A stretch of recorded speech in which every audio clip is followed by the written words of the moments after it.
just tawag kidding. dito, Gigi, konting roleplay lang tayo para since sinabi mong tawag dito, to set the mood, ang dami mong magagandang rituals. Just imagine na nasa perfect mood ka na, you're in the zone, flow state, tapos sinasabi ni Lord, okay, Gigi, you're a phoenix reborn since feeling namin may bago kang gustong i-open na chapter sa buhay mo, tapos biglang pwedeng magsalita yung mga pets mo. Tapos tinanong ng pets mo sa'yo, Gigi, right now in your life, parang what kind of sound and style are you trying to pursue? Ako yung pusa yung nagsasalita. Sabay-sabay sila. Ang cute na. Sorry, nakyutan ako. Ganun talaga ako pag nakukyutan ako sa pets. I'm sorry, what was the question again? Na masyado ako na ano dun sa pusa.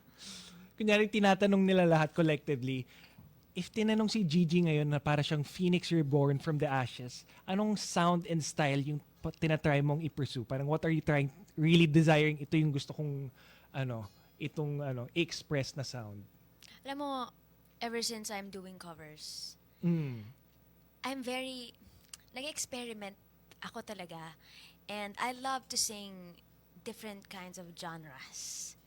So now, to answer your question, hindi ako I don't wanna stick sa isang sound eh. I wanna be that artist na parang I can do anything I want. I can do rap songs, I can do pop, I can do dancey songs, I can do mellow. Alam mo yun, I don't wanna just stay there. Because I wanna grow as an artist. I wanna build something na alam mo yung makikita na tao, pwede palang gawin yon. Na hindi ka pala pwedeng mag-stick, na hindi ka lang, kung ano yung alam mong gawin, doon ka lang. Tama. Don't stick sa ganun. Do what you want, pero kailangan align ka. Kailangan align ka sa goal mo, kailangan focus ka doon. And kailangan hindi ka magulo ng iba. So you have to cut the noise. Ang daming noise sa paligid. You know that? Yeah. Daming noise sa ganyan. Huwag mong gawin yan kasi ganito, ganyan. Wag na natin ituloy kasi mas masaya dito. Wag, no. Kailangan mo rin lumabas sa bubble mo eh. Yeah. Kailangan putukin yun. Yes, you know? You know what I'm talking about? Para alam mo yun, pag may dumating na opportunity sa'yo, kaya mo siyang kunin. Because yung opportunities na yan, hindi yan, may sinasabi sa one-time opportunity to. Ganun. So, hindi siya mauulit. Tama. Na ibibigay sa'yo. Magpupunta siya sa iba. Ganun. So, para mag-grab mo yun, you have to grow. Hindi ka dapat stagnant. Tama. At saka yun, it goes to show yung yung benefits at saka yung opportunity kapag flexible at saka yung talagang open-minded ka, di ba? Yes. Ganon. Now naman, kaya why we're all here, pag-uusapan natin ang yung bagong single, Ulap. Guys, ito bibigyan ko lang kayo ng konting context sa mga manonood.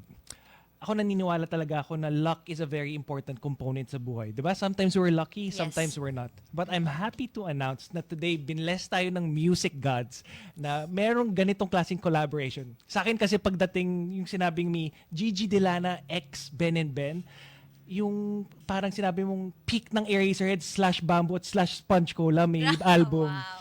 So, yun po ang meron po tayo ngayon. Pero bago niya po ikanta yan, pwede niyo mo sanang ikwento kung paano ba siya nagsimula. Paano nag-start? Yeah. Kasi nung pinanganak ako, I'm kidding. Nung unang, ni Lord. Nung unang iri ng mama ko. Nagawa, hindi. Okay. Matagal ko nang gusto talagang kumanta ng original songs. Pero naisip ko, and na-share ko ito sa manager ko, which is katabi mo ngayon. Hindi mo naman katabi. Si VJ. Nasabi ko na sa kanya na, VJ, gusto kong kumanta ng original song na kahit hindi ako yung nag-compose. Kasi si Whitney Houston, Mariah Carey, all of the great artists na well-known ngayon and pinapakinggan natin, some of their songs, hindi naman sila yung nagsulat. It was written for them. So, sinabi ko yun, kinento ko yun kay VJ. And nung perfect timing, grabe no yung timing, grabe yung universe. Nung time na yon si VJ, um, ka-work niya si Miguel and Paolo, the Benjamins. And nung time na yon siya yung voice coach. Tama ba, voice coach, no? Tas sakto, nung sinabi ko yun, sinabi niya kay Miguel and Pao na, collab naman kayo. Collab naman kayo ni Gigi. And then, nakakatuwa because pumayag sila, no? Walang parang, ano ba tawag doon? Hindi nila pinaghintay si Tama. VJ. Hindi difficult to work with. Walang parang diva, aura. First time magsulat ni Miguel and Pao na magsulat ng song para sa ibang artist. Wow. See, luck So alam talaga. niyo yun, I'm really Miguel Pao. I don't know if you will hear this. Gusto ko lang is it okay? Gusto Go. ko lang mag-thank you kasi alam mo yun, di pa tayo nagkikita ulit. Meet naman tayo. I will treat you dinner or I will cook for you again. Kasi nung time na yun, pinagluluto ko sila when they are going to sa studio namin eh. Pinagluluto ko talaga sila. And si Ziv, sama nyo rin si Ziv. I need to give back. Kailangan ko kayong pasalamatan because Ulap is really it's a good song. It's a great song. And I'm so happy na ininterpret ko siya. And I'm so lucky na ako yung sa akin yung binigay yung song. So maraming salamat. Grabe talaga. Working with them is paano ko ba to sasabihin? Working with them is humbling and magical. Wow. Kasi Wait lang, sorry. Ang ganda ng word na yun, humbling. Please expound. humbling. Sorry, can I may naisip lang ako.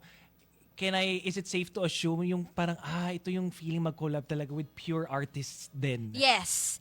Yes, tama ka doon. And napakita nila sa akin kasi kung paano magtrabaho. Kung paano talaga magtrabaho on doing your own song na hindi mo kailangan magmadali. Kailangan mo talagang himayin. Kung halimbawa, sa verse, nafe-feel mo na parang gusto mo nang ipirit agad sa first verse. Pero, hindi pala dapat. You don't have to follow your emotions sa song. Kumbaga, sa first verse, gusto mo mataas na agad. Kailangan meron siyang story. Kailangan siya mag-flow ng maayos. May mga songs naman na ganun lang, pero ang sarap pakinggan yung kahit straight tone lang, o kaya super mellow, walang beat it, walang bridge, walang ganyan. Ang mapapakinggan mo lang, verse, chorus, verse. Tapos chorus ulit. And then that's it. May mga ganun. So parang, madami ko natutunan sa kanila. Hindi mo kailangang ilabas lahat sa isang song, yung emotions mo. Kumbaga, ito yung pinakamahirap na ginawa ko. Kasi every time I sing, grabe yung emotions ko. It's, nag-ano talaga siya, sumasabog. Ang natutunan ko is kung paano i-hold back. Mahirap mag-hold back ng feelings. Yeah. Mahirap. For example, crush mo, yayakapin mo hindi, pag kayo lang dalawa. Mapipigilan mo ba emotions mo? Kung body lang, love language mo pa, physical touch, diba? Kung physical touch. Mahirap pigilan. O kaya, kikiligin ka, tapos pipigilan mo! O, diba? Mahirap yun. So, parang ganun din sa song. Wow, okay. Thank you again. Sobrang sound insight sa music process. Yeah. At thank you Ben and Gigi. Salamat talaga sa pagdalaw. Thank you for your presence. Oh no, thank God you. bless Thank you. Radio. Thank you. At ngayon po, ang kanyang pinakabagong single live dito sa All Radio 103.5. Guys, ito ang Ulap by Gigi Delana. Ako po si Gigi Delana dito sa All Radio. Kayo ang number 1.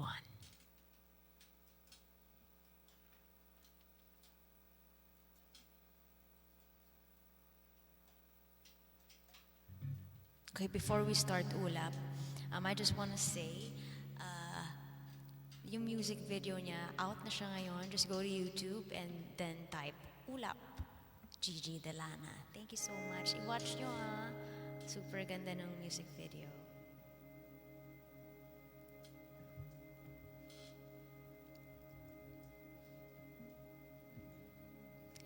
Tila kahapon lang no sinagot kita, o ba't kumupas ang kislap ng ating mga tala? Hinarang ba ng ulap? Bihag pa tayo ng pagkakaumay, bahagharing walang kulay. Hinarang ba ng ulap? Sayang naman ang pinagsamahan. Kung hahayaang magkalabuan, sayang naman ang pinagsamahan.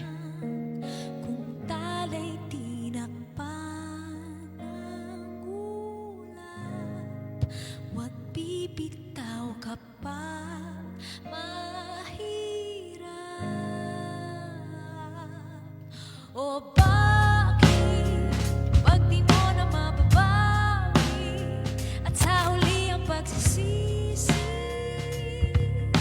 tsaka lang ilinaw tunay na mahalaga? O diba sayang naman ang pinagsamahan. Kung hahayaang magkalabuan, sayang naman ang pinagsamahan. Kung tala'y tinakpan ng ulap, huwag bibitaw kapag mahirap.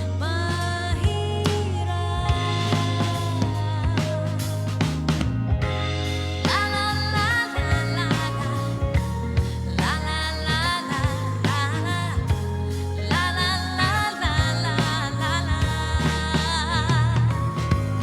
Kislapan ng mga tala'y babalik, hinahanap dating pagkasabi. Wala na ba ang pagsinta?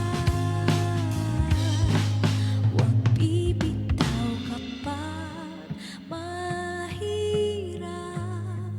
Huwag bibitaw kapag mahirap. Sayang naman ang pinagsamahan. Kung hahayaang magkalabuan, sayang naman ang pinagsamahan. Kung tala'y tinakpan ng ulap, huwag bibitaw kapag mahirap.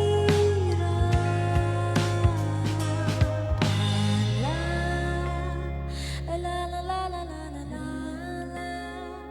la la la la la la la, la la la la, la la. La la la la la la la la, la la la la la la la,